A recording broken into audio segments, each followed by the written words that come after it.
এই পরিবারে যেমন এই আপুটা ওই প্রপার রেসপেক্টটা পায় নাই, ঠিক তেমনি ওই ভাইয়ের পরিবারে যেও কিন্তু ম্যাক্সিমাম ক্ষেত্রে সে ওই প্রপার রেসপেক্টটা পায় না। এই আপুটা হচ্ছে সম্পূর্ণ বেঁচে থাকে এই বাচ্চাদেরকে ঘিরে। তার যে পার্সনটা ছিল এই পার্সনটা তো মারা গেল, তাহলে সে আসলে তার বাচ্চা কাচ্চা এবং সে নিজে সবকিছু মিলিয়ে ভবিষ্যৎ একজন মেয়ে মানুষের জীবনে পড়াশোনা করাটা অনেক বেশি জরুরি একটা বিষয়। নিজস্ব একটা পরিচয়, একটা আইডেন্টিটি তৈরি করাটা সব থেকে জরুরি একটা জিনিস। বাংলাদেশের এই 2026 সালে এসেও অনেক মেয়েদেরকে প্রচুর পরিমাণে ডার্ক রিয়েলিটি ফেস করতে হয়, প্রচুর পরিমাণে বিড়ম্বনার শিকার হইতে হয়, যেটা হয়তো বা মুখ ফুটে অনেক মেয়েরা বলতেও পারে না। এবং যখন সেটা তারা বুঝতে পারে তখন আসলে তাদের হাতে সময় থাকে না নিজেকে তৈরি করার। সো আমি আমার নিজস্ব অভিজ্ঞতা থেকে, নিজস্ব রিয়েলাইজেশন থেকে কিছু কথাবার্তা বলার চেষ্টা করব আমার আপুদের উদ্দেশ্যে, যারা কিনা চিন্তা করছে পড়াশোনাকে বাদ দিয়ে দিবে কিংবা একটু কম গুরুত্ব দিচ্ছে, তারা যাতে এই জিনিসটা থেকে বেরিয়ে আসে। তো আমি যেহেতু একটা পরিবেশে বড় হয়েছি যেখানে আমার আম্মু, আপু, আমার খালা, আমার ফুফু এই ফিমেল পার্সনটা ছিলেন, তাদের প্রতি শ্রদ্ধা রেখে আমি যা শিখছি এবং যা আমি রিয়েলাইজ করছি সেটা বলার চেষ্টা করব।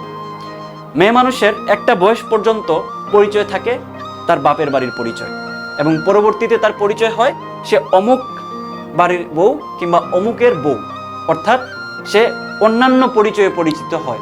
তার আসলে নিজস্ব কোনো পরিচয় আসলে থাকে না ম্যাক্সিমাম ক্ষেত্রে, যেটা আর কি। এখানে সমস্যাটা কোথায় ভাইয়া? সমস্যা কিচ্ছুই না, আবার সমস্যা অনেক বেশি। এইগুলোর পিছনে বেশ কিছু ডার্ক রিয়েলিটি বা অন্ধকার জগৎ লুকিয়ে থাকে, যেটা আসলে আমরা সবাই পার্সোনালি জানি কিন্তু কেউ ওপেনলি কথা বলতে চায় না। এটা তারাই বুঝবেন যারা এই মুহূর্তটাতে এই রিয়েলিটির মধ্যে পড়ে গেছে, ঠিক আছে? তো মেয়েদের সব থেকে যে বড় বাস্তবতা সেটা হচ্ছে সে সম্পূর্ণ একটা অচেনা পরিবারে যে নিজের পরিবার হিসেবে মেনে নিতে হচ্ছে। ওই পরিবারে যখন এই আপুটা যাচ্ছে, এই আপুটাকে ওই পরিবারে যে সদস্যরা আছেন এই সদস্যদেরকে মানায় নিতে হচ্ছে, এবং যাদেরকে কখনো আগে দেখাই হয় নাই, যাদের সাথে কখনো হয়তো ওইভাবে মিশাই হয় নাই, তাদেরকে সব থেকে বেশি মানায়া, তাদেরকে সব থেকে বেশি আপন ভেবে নিতে হচ্ছে। তাহলে এই জায়গাটাতে সমস্যাটা কি? সমস্যাটা হচ্ছে এই যে পার্সনগুলা, পরিবারে যে পার্সনগুলা থাকে, সবাই আমরা জানি এটা, এই পার্সনগুলো আসলে কেমন, এটা আসলে অনেকাংশে নির্ভর করে দেয় যে এই আপুটা ভালো থাকবে কি থাকবে না।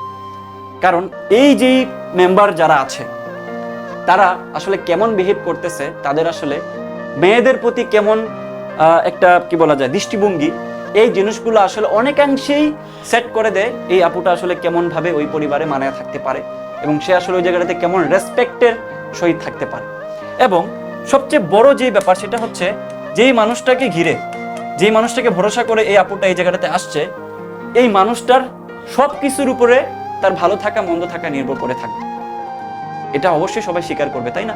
তাহলে এই যে মানুষটা, যেই মানুষটাকে ভরসা করে এই আপুটা গেল ওই পরিবারে, এই মানুষটা যদি কোনো কারণে ডমিনেটিং হয়ে থাকে, অনেক বেশি প্রেশারাইজড মনোভাবের হয়ে থাকে, কিংবা মানে কোনো একটা সমস্যা থেকে থাকে যেখানে এই মানুষটা প্রপার রেসপেক্ট থেকে শুরু করে মেয়েদের প্রতি দৃষ্টিভঙ্গিটা নেগেটিভ থাকে, তাহলে কিন্তু এই আপুর জীবনটা দুনিয়াতেই জাহান্নাম হয়ে যাবে, দুনিয়াতে জাহান্নাম হয়ে যাবে। তাহলে প্রথম বাস্তবতা হচ্ছে একটা পরিবার ছেড়ে নতুন একটা পরিবারে যে এই আননোন পার্সনগুলোকে মানায় চলতে হচ্ছে, 5কে 9, 9কে 5 করে পরিবারকে টিকিয়ে রাখতে হচ্ছে, এবং তাদেরকে ওইভাবে সমাদর করে চলতে হচ্ছে তার নিজের ভালোর জন্য। তার উপরে যেই মানুষটাকে সে ভরসা করে গেল ওই পরিবারে, ওই মানুষটা যদি কোনো কারণে ডমিনেটিং হয়, প্রেশারাইজড করে, কিংবা ওই মানুষটার মধ্যে যদি কোনো ঝামেলা থাকে, তাইলে কিন্তু এই আপুটার পক্ষে প্রপার সম্মান নিয়ে বেঁচে থাকাটা কঠিন হয়ে যাবে। এবং আমাদের এই সমাজে এটা হয়ে আসতেছে, অনেক আপু অনেক খারাপ পরিস্থিতির মধ্যে নিজেকে জাস্ট চুপ করে সহ্য করে জীবনটা পরিচালনা করে যাচ্ছেন। কিভাবে যাচ্ছেন? এই যে এটা হচ্ছে বাংলাদেশের একটা কমন ডায়লগ, সেটা হলো এই যে এই আপুটার কোনো কারণে যদি বাচ্চা হয়ে যায়, হ্যাঁ, আল্লাহ তাআলা যদি ওনাকে বাচ্চা দিয়ে দেন, তাহলে কিন্তু এই আপুটার আর কিচ্ছু করার থাকে না। কি করার থাকে না? এই আপুটা হচ্ছে সম্পূর্ণ বেঁচে থাকে এই বাচ্চাদেরকে ঘিরে। মানে এই আপুর জীবনে আর কিচ্ছু থাকে না। একজন মায়ের জীবনে যেটা আসলে সব থেকে বড় রিয়েলিটি, একটা মায়ের জীবনে তার বাচ্চা কাচ্চাই সব। তার দুনিয়া উল্টায় যাক, তার যদি বাচ্চা কাচ্চারা ভালো থাকে, তাদের সুখের কথা চিন্তা করে, তারা যাতে ভালো থাকে ওইটার কথা চিন্তা করে দুনিয়ার সকল ধরনের নির্যাতন, সকল ধরনের প্রেশার ওনারা সহ্য করেন। এটাই হচ্ছে বাস্তবতা। এখন আমি যেটা বলতে চাচ্ছি, এখানে একদম চরম বাস্তবতা যেই জিনিসটা, সেটা হলো যখন কোনো কারণে আল্লাহ না করুক এই মানুষটা যাকে ভরসা করে এই আপুটা এখানে গেল, ওই মানুষটা মারা গেল, এবং ওই পরিবারের অন্যান্য সদস্যদের আচরণটা একটু ভিন্ন রকমের হইতেই পারে, হু নোস। তো এই মানুষটা মারা যাওয়ার পরে সে আসলে এই পরিবারের কিভাবে থাকবে, তার অ্যাকশনটা কেমন হবে, তার এই জায়গাটাতে বেঁচে থাকার উপাদানগুলো কেমন থাকবে, এখানে অনেক বেশি প্রশ্নবিদ্ধ হয়ে থাকে।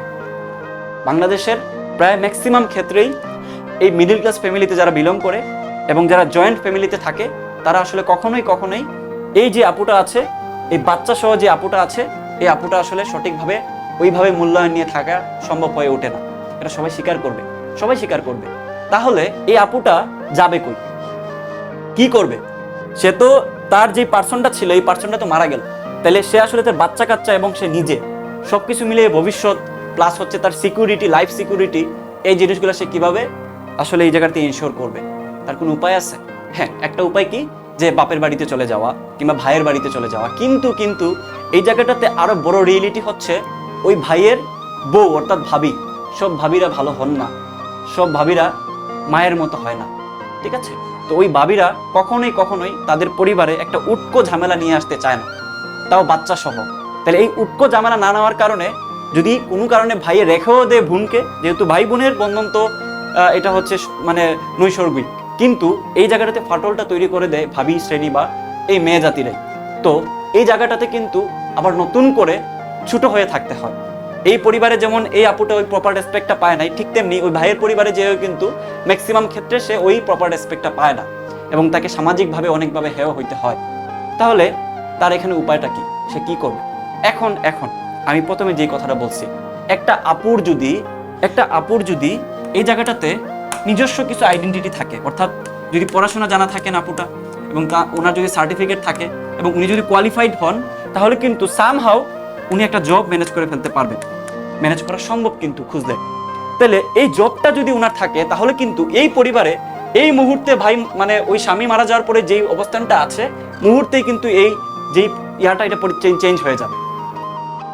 অর্থাৎ এই আপুটা যখন কিছুই করে না, তখন তার যেই এই জায়গাটাতে কন্ট্রিবিউশন বা তার যে রেসপেক্টটা, এটা সম্পূর্ণ চেঞ্জ হয়ে যাবে যখন সে একটা জব পেয়ে এই পরিবারে বিলং করবে। এটাই হচ্ছে বাস্তবতা।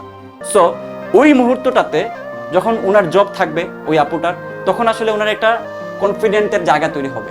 কারোর আসলে খুঁটা কিংবা কারোর আসলে কি বলা যায় মুখাপেক্ষি ওই আপুটা নন। তাহলে এই যে ফিলিংসটা, এই যে একটা নিজস্ব পরিচয়, যেই পরিচয় নিজের বাচ্চা কাচ্চাদেরকে নিজের সামর্থ্য দিয়ে চালায় নেওয়া যায়, কারোর খুঁটার ভাগিদার না হইতে হয়, কেউ যাতে বলতে না পারে আমি বড় করছি, আমি সবকিছু করে দিছি, আমার দ্বারাতে বড় হইছে। এটা কিন্তু একটা মেয়ের জীবনে অনেক বেশি জরুরি একটা জিনিস, এবং এই বাচ্চাদের পরবর্তী জীবনটা কেমন হবে এটাই কিন্তু এই আপুর উপর নির্ভর করতেছে। এই আপুটা যদি ওয়েল এডুকেটেড হয়ে থাকে, এই আপুটা যদি সত্যিকার অর্থে নিজস্ব পরিচয়ে বেঁচে থাকতে পারে, তাহলে কিন্তু ওনার বাচ্চা কাচ্চারাও কিন্তু ওইভাবে মানুষের মতো মানুষ হওয়ার সম্ভাবনা থাকে। ওই আপুটার কারোর প্রতি যে মুখাপেক্ষী হতে হচ্ছে না, কারোর যে হচ্ছে বোঝা হিসেবে থাকতে হচ্ছে না, কারোর পরিবারের ছোট কথা শুনেও থাকতে হচ্ছে না। তার নিজস্ব ইনকাম সোর্স, নিজস্ব রেসপেক্ট, পারিবারিক যেই সিকিউরিটি, সবকিছু নিয়ে নিজের বাচ্চা কাচ্চাদেরকে নিয়ে এই মেম্বারটা যাকে ঘিরে, যাকে ভরসা করে উনি ওই পরিবারে গেছিল, তাকে ছাড়াও বেঁচে থাকতে পারবে। এটা হচ্ছে একটা রিয়েলিটি, সবাই এটা স্বীকার করবে। সো এই জন্য আমি সবাইকে হাত জোর করে বলবো, যে আপুরা আমার কথাবার্তা শুনতেছেন, জানি না কে কোন পরিস্থিতির মধ্যে আছেন, কে কোন কষ্টের মধ্যে দিয়ে যাচ্ছেন। মেয়ে মানুষ মানেই হচ্ছে আত্মত্যাগ। মেয়েরা কখনোই নিজের জন্য বেঁচে থাকে না, মেয়ে মানুষ বেঁচে থাকে অন্যের জন্য, পরিবারের জন্য, বাচ্চাদের জন্য, স্বামীর জন্য, একটা পরিবারকে টিকিয়ে রাখার জন্য। অর্থাৎ মেয়েদের জীবনটাই হয়েছে যেন স্যাক্রিফাইস করার জন্য, বিনিময়ে মেয়েদের আসলে কিছুই পাওয়ার থাকে না। সো আমি সব আপুদের, সব মায়েদের প্রতি সম্মান রেখে বলতেছি, আপনাদের সন্তান বা যে আপুরা এখন এই মুহূর্তে পড়াশোনা করতেছে, তাদের উদ্দেশ্যে বলতেছি, সবাই পড়াশোনার দিকে মনোযোগ দেন, নিজস্ব পরিচয় করার চেষ্টা করেন, যাতে করে কেউ খুঁটা দিতে না পারে, কেউ কোনো কথা শুনাইতে না পারে, কঠিন পরিস্থিতিতেও যাতে কারোর মুখাপেক্ষী না হওয়া লাগে, নিজস্ব পরিচয়, নিজস্ব ধাপটে যাতে তুমি চলাফেরা করতে পারো। সবার জন্য দোয়া থাকলো। আল্লাহ হাফেজ।